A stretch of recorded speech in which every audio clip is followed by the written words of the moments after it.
চট্টগ্রামে বহদ্দারহাট ফরিদাপাড়া এলাকায় আধিপত্য বিস্তারকে কেন্দ্র করে দুপক্ষের গোলাগুলি হয়েছে। এতে গুলিবিদ্ধ হয়েছে ৩ জন।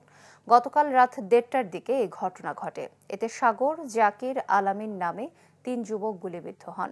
পরে র্যাব ঘটনাস্থলে গিয়ে তাদের উদ্ধার করে চট্টগ্রাম মেডিকেলে নিয়ে আসে। তবে তাদের দাবি, সংঘর্ষের ঘটনায় জড়িত নন তারা। রাতে একটি গায়ে হলুদের অনুষ্ঠান শেষ করে বাসায় ফেরার সময় তাদেরকে লক্ষ্য করে গুলি ছোড়ে দুর্বৃত্তরা। পুলিশের দাবি, সংঘর্ষের ঘটনায় স্থানীয় সন্ত্রাসী আইয়ুব, বুশরা সহ বেশ কয়েকজনের জড়িত থাকার তথ্য পাওয়া গেছে। আমরা একটা মেহেদিনের থেকে আমরা ওই দিক থেকে আসতেছিলাম, এখন যাচ্ছিলাম, ওইখানে গোলাগুলি চলতেছে। আমাদেরকে ধরে পথচারে আমাদেরকে ধরে শুধু ওরা গুলি করছে। আমাকে করছে, আমার ফ্রেন্ড একটা ছিল আমার পিছনে, আমি বাইক চালাচ্ছিলাম, আর আমার বড় বাইকটাকে করছে। তো আমি টান দিয়ে একটা বিল্ডিংয়ে ঢুকে ফেলছি। ওইখানে গেছিলাম, বিল্ডিংয়ের ভিতরে ঢুকে ওইখানে 2 ঘন্টা পড়েছিলাম। শুনছি মারছে যে আয়ুব, বৈশা, ইয়াসিন, ওরা আর কি।